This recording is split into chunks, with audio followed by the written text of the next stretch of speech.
নমস্কার বন্ধুরা, আমি অরিন্দম চলে আসলাম আজকে কেন্দ্রীয় সরকারি কর্মচারীদের জন্য বিরাট একটা খুশির খবর নিয়ে। অষ্টম বেতন কমিশনের বিরাট বড় একটা আপডেট নিয়ে।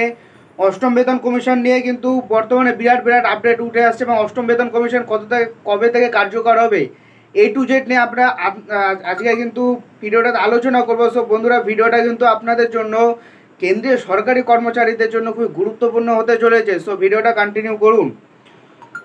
মোদী সরকার পরবর্তী কমিশনের অধীনে বেতন ভাতা সংশোধনের প্রস্তাব জেনে নিন আজকের ভিডিওর বিস্তারিত।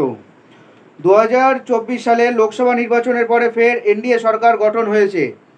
এরই মধ্যে অষ্টম বেতন কমিশনের স্থাপনের বিষয়ে সরকারকে all India railways man's federation থেকে একটি চিঠি দেওয়া হলো, যেখানে দাবি করা হয়েছে কেন্দ্রীয় সরকারি কর্মচারীদের বেতন কমিশন গঠন এবং পেনশনারি সংশোধনের সম্ভাবনাগুলো খতিয়ে দেখতে হবে। ভারতীয় রেলওয়ে শ্রমিকদের বৃহত্তম ট্রেড ইউনিয়ন অল ইন্ডিয়া রেলওয়েম্যান ফেডারেশনের সম্পাদক শিব গোপাল মিশ্র ভারত সরকারের ক্যাবিনেট সেক্রেটারিকে একটি চিঠিতে লিখেছেন, বেতন বা ভাতা সংশোধনের জন্য অষ্টম বেতন কেন্দ্রীয় বেতন কমিশনের অবিলম্বে গঠন করতে হবে।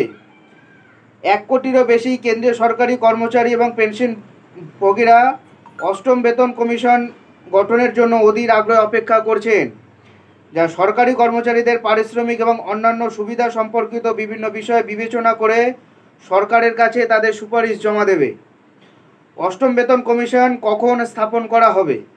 সপ্তম বেতন কমিশন কার্যকর হওয়ার পর থেকে 10 বছরের ব্যবধানে পরবর্তী বেতন কমিশন 1 জানুয়ারি 2026 থেকে কার্যকর করা উচিত। কেন্দ্র সাধারণত 2টি বেতন কমিশন বাস্তবায়নের মধ্যে 10 বছরের ব্যবধান অনুসরণ করে, কিন্তু পরবর্তী বেতন কমিশন গঠনের বিষয়ে কেন্দ্র এখনও পর্যন্ত মুখ বন্ধ করে রেখেছে। লোকসভা নির্বাচন এখন শেষ হওয়ায় এবং মোদি 3.0 নেতৃত্বে অষ্টম বেতন কমিশন গঠনের বিষয় এখনও গুঞ্জন জোরদার হচ্ছে, অর্থাৎ শীঘ্রই আসতে পারে। সরকারের কাছে তার চিঠিতে AIRF বলেছে যে সপ্তম বেতন কেন্দ্রীয় বেতন কমিশনের সুপারিশগুলি সরকার দ্বারা বাস্তবায়িত হয়েছে 1 জানুয়ারি 2016। জানুয়ারি 2016 থেকে প্রতি মাসে ন্যূনতম 26,000 টাকা সংশোধনের দাবি প্রত্যাখ্যান করা হয়েছিল। অবিলম্বে অষ্টম বেতন কমিশন নিয়ে সদর্থক ভূমিকা পালন করতে হবে কেন্দ্রকে।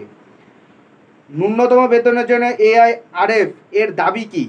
ইউনিয়নের তার চিঠিতে আরও লিখেছে যে ন্যাশনাল কাউন্সিলিং স্টাফ সাইট দ্বারা প্রস্তাবিত ন্যূনতম বেতন এখনও মানা হয়নি। দুর্ভাগ্যবশত সমস্ত চুক্তি সপ্তম CPC কোনো ভিত্তি ছাড়ে প্রত্যাখ্যান করেছিল এবং ন্যূনতম বেতন হিসেবে 18,000 টাকা সুপারিশ করে, যেখানে কর্মী সংগঠনগুলির দাবি ছিল 26,000 টাকা। সো বন্ধুরা, এটাই হলো আজকেকার আপডেট। সো এরকম আপডেট আপনারা যদি কন্টিনিউয়াস পেতে চান তো আমাদের চ্যানেল নিউজার অরিন্দমকে সাবস্ক্রাইব করে আমাদের পাশে থাকুন। দেখা হচ্ছে পরের ভিডিওতে। ভালো থাকবেন সবাই। নমস্কার, জয় হিন্দ।